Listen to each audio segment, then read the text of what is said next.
नमस्कार, स्वागत है आपके ऑनलाइन प्लेटफॉर्म प्रयाग शिक्षा में।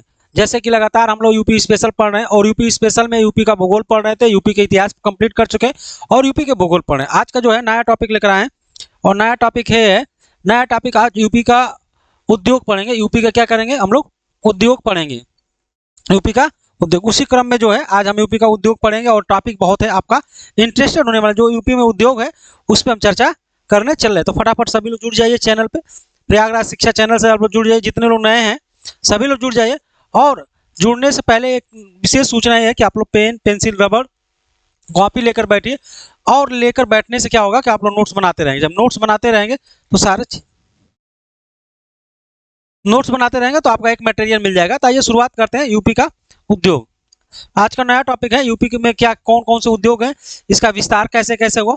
तो सारी चीज को मैं आपको पढ़ाऊंगा। आपकी स्क्रीन पे सारी चीज दिख रहा है और आप लोग स्क्रीनशॉट लेते रहिएगा और नोट्स के माध्यम से आप लोग रिवीजन करते हैं। मैं बात करूंगा, अगर यूपी के उद्योग की मैं बात करूं तो ये यूपी है यूपी है।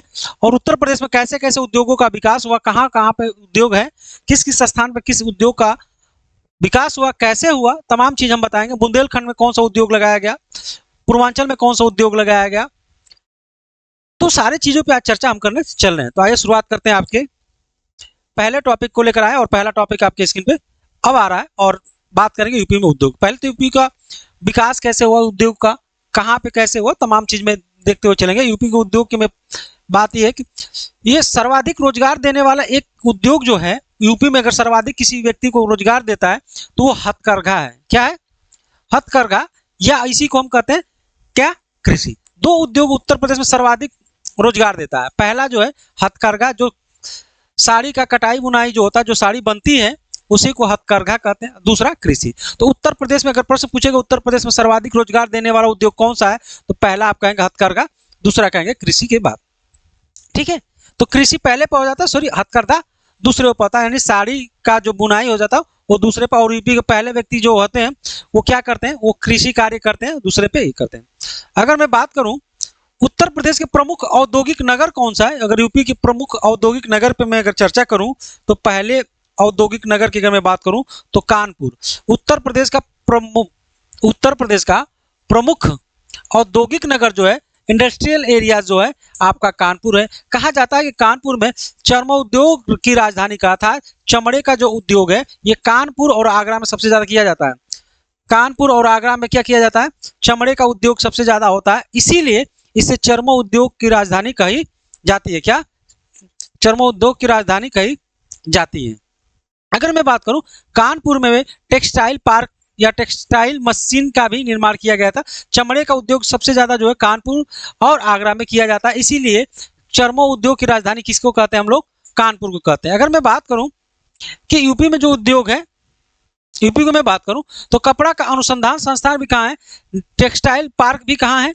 आपके गाजियाबाद में। गाजियाबाद में क्या है आपका? टेक्सटाइल पार्क या कपड़ा अनुसंधान संस्थान कहाँ है? गाजियाबाद में। कहा जाता है कि भारत की कालीन प्रौद्योगिकी संस्था जो है भारत में, उत्तर प्रदेश में कहा गया है कि भारत में किस जिले में या किस राज्य में कालीन प्रौद्योगिक संस्था है, अर्थात कालीन बनाया जाता है, तो आप कहेंगे कि भदोही में। भदोही में क्या है?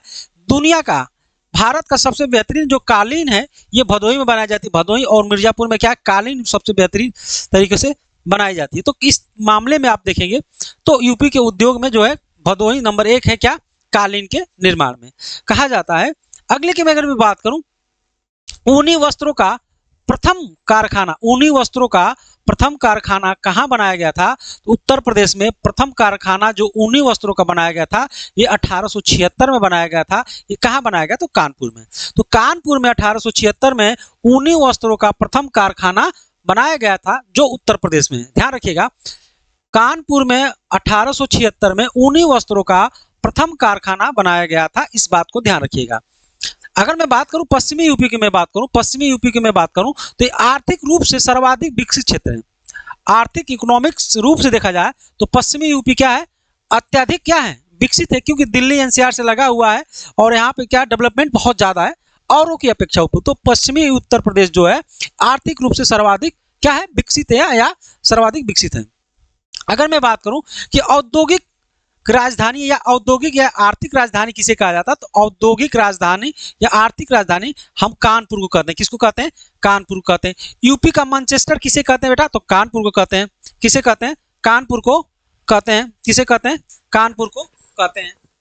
हेलो हेलो, अभी क्लास में फोन करती। तो यूपी का जो है मैनचेस्टर किसे कहते हैं? तो हम लोग कानपुर को कहते हैं। ठीक है।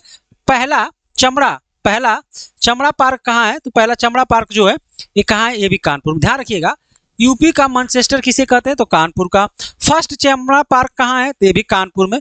ध्यान रखिएगा, सर्वाधिक रोजगार देने वाला उद्योग कौन सा है? तो कृषि के बाद हथकरघा है। कृषि पहले नंबर पर, हथकरघा दूसरे नंबर पर। प्रमुख औद्योगिक नगर क्या है यूपी का? तो आप कहेंगे कानपुर। टेक्सटाइल पार्क यानी कहाँ है? तो आप कहेंगे गाजियाबाद।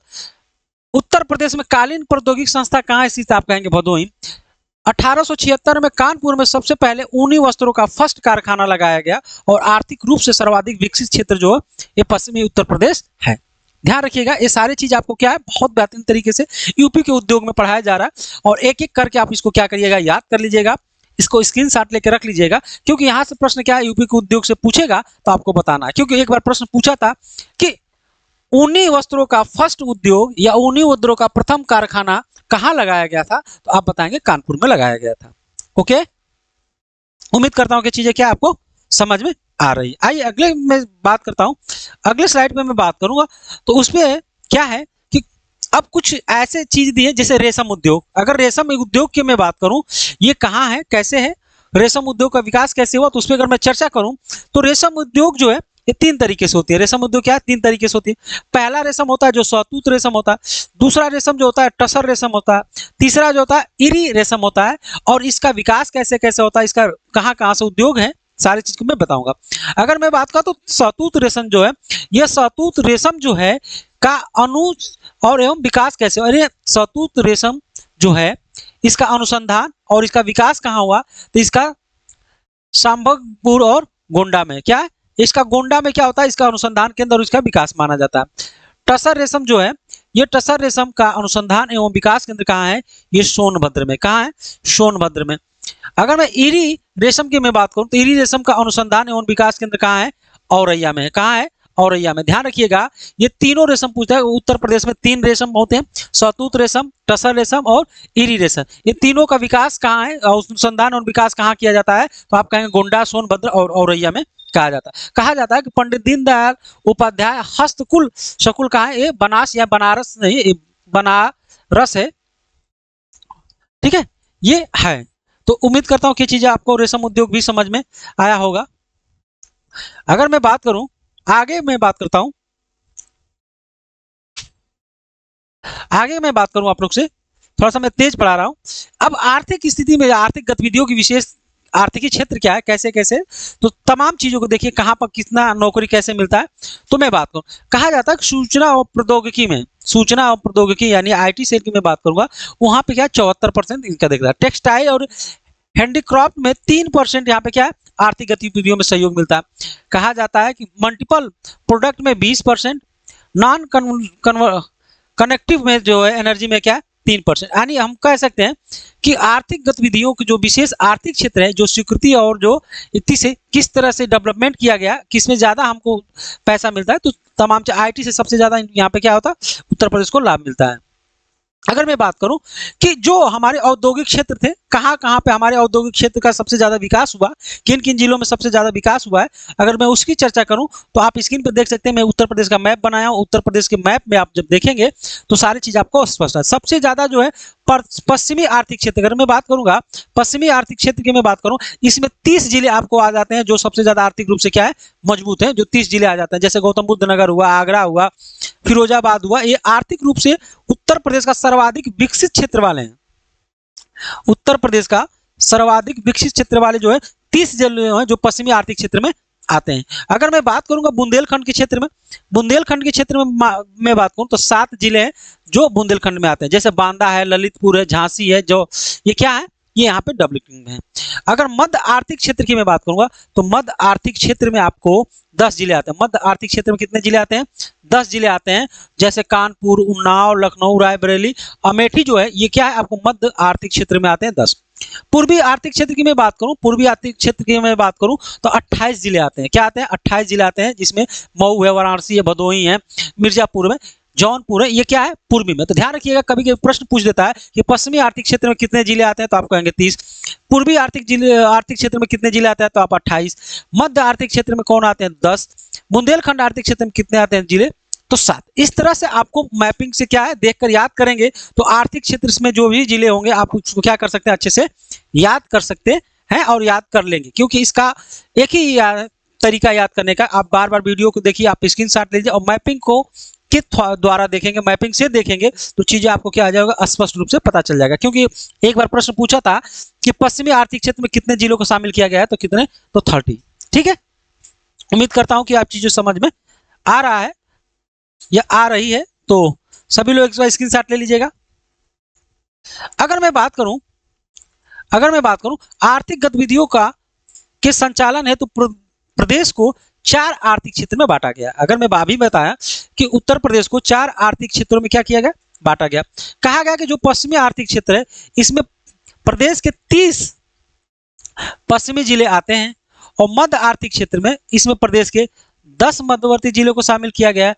बुंदेलखंड जो है, बुंदेलखंड क्षेत्र में इसमें प्रदेश के 7 जिलों को शामिल किया गया है और पूर्वी आर्थिक क्षेत्र में टोटल 28 जिलों को शामिल किया गया। अर्थात जो मैं मैपिंग पे आपको दिखाया हूं, जो चीज मैं मैपिंग पे दिखाया हूं, उसी चीज को यहाँ पे वन लाइनर में आपको बताया गया कि कौन कितने में शामिल किया गया है। वही चीज है जो मैपिंग पे दिखाया गया, उसी को लिखकर बताया गया है किस प्रकार से इसको शामिल किया गया है। उम्मीद करता हूं कि चीजें आपको समझ में आ रही होगी। अगर आप चैनल पर नए हैं तो चैनल को सब्सक्राइब जरूर करिएगा, जिससे आपको फायदा होगा, क्योंकि नया जो क्लास होगी, नई जो वीडियो होगी आपके तुरंत प्राप्त हो जाएगी। क्योंकि यूपी स्पेशल का जो महासंगम ये चल रहा है, आपको एक एक टॉपिक पढ़ाया जा रहा है, चाहे यूपी का इतिहास हो, चाहे यूपी का भूगोल हो, चाहे यूपी का उद्योग हो, तमाम एक एक बिंदु पर आपको चर्चा कराया जा रहा है। एक भी चीज आपको छूटेगा नहीं। तो इसलिए चैनल को सब्सक्राइब जरूर करिएगा। ये चीज मैं बार बार रिपीट इसलिए कर रहा हूँ कि आप लोग अच्छे बच्चे जो है वो कर लेते हैं। अगर मैं बात करता हूं, अगला टॉपिक में बात करूं चीनी उद्योग का। ये बहुत इंपॉर्टेंट हो जाता है कि आप चीनी उद्योग के बारे में न जानते हो उत्तर प्रदेश में तो क्या जानते हैं। तो मैं बात करूंगा उत्तर प्रदेश के देवरिया जिले के प्रतापपुर नामक स्थान पर 1903 में, ध्यान रखिएगा डेट याद करिएगा, 1903 में भारत का प्रथम चीनी मिल की स्थापना की गई थी। बहुत इंपॉर्टेंट हो जाता है। उत्तर प्रदेश में देवरिया में 1903 में पहली बार चीनी मिल की स्थापना की गई थी पूरे भारतवर्ष में। तो 1903 डेट याद रखिएगा। कहा जाता है कि उत्तर प्रदेश में गन्ना शोध एवं बीज संवर्धन केंद्र कहाँ है? तो ये आपका कहाँ है भैया? सहारनपुर में। कहाँ है? सहारनपुर में। ध्यान रखिएगा डेट और ये चीजें याद करिएगा। उत्तर प्रदेश में गन्ना शोध विकास विभाग की स्थापना कहाँ की गई थी? कब की गई थी? तो 1935 में। उत्तर प्रदेश में गन्ना शोध विकास विभाग की स्थापना 1935 में की गई थी।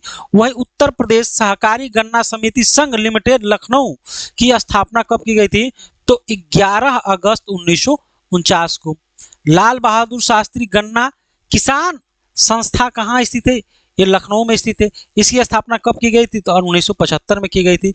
गेंदा सिंह, देखिए ये बहुत इंपॉर्टेंट है, गेंदा सिंह गन्ना प्रजनन एवं अनुसंधान केंद्र कहाँ स्थित है भैया? ये आपका कुशीनगर में स्थित है। कुशीनगर में स्थित है। गेंदा सिंह गन्ना प्रजनन एवं अनुसंधान कहाँ स्थित है? कुशीनगर में स्थित है। तो इस तरह से जो चीनी से रिलेटेड है, जो चीनी उद्योग से रिलेटेड जो भी प्रश्न बनेंगे इसी 7-8 पॉइंट में बनेंगे और आप इसको कर लेंगे आराम से। तो मैं एक बार दोबारा इसको मैं रिपीट कर रहा हूँ। उत्तर प्रदेश के देवरिया जिले के प्रतापपुर नामक स्थान पर 1903 में भारत की प्रथम चीनी मिल की स्थापना की गई। दूसरा प्रश्न, उत्तर प्रदेश गन्ना शोध एवं बीज संवर्धन केंद्र कहाँ स्थित है? सहारनपुर में। उत्तर प्रदेश गन्ना शोध विकास विभाग की स्थापना 1935 में की गई।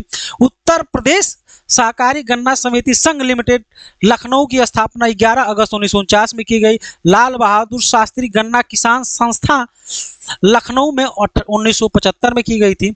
गेंदा सिंह गन्ना प्रजनन एवं अनुसंधान केंद्र कहाँ स्थित है? तो कुशीनगर में स्थित है। इस चीज को आप याद करिएगा, आप लिख लीजिए या इसका स्क्रीनशॉट ले लीजिए। तो कैसी लगी मेरी क्लास? उस क्लास को आप लोग देखें तो कमेंट जरूर करिएगा, सब्सक्राइब करिएगा, शेयर करिएगा और कमेंट बॉक्स में जरूर बताइएगा किस तरह से मेरी क्लास लगी। अगर क्लास अच्छी लगी हो तो चैनल को लाइक शेयर सब्सक्राइब जरूर करिएगा। तो मिलते हैं अगली क्लास में, तब तक के लिए जय हिंद जय भारत।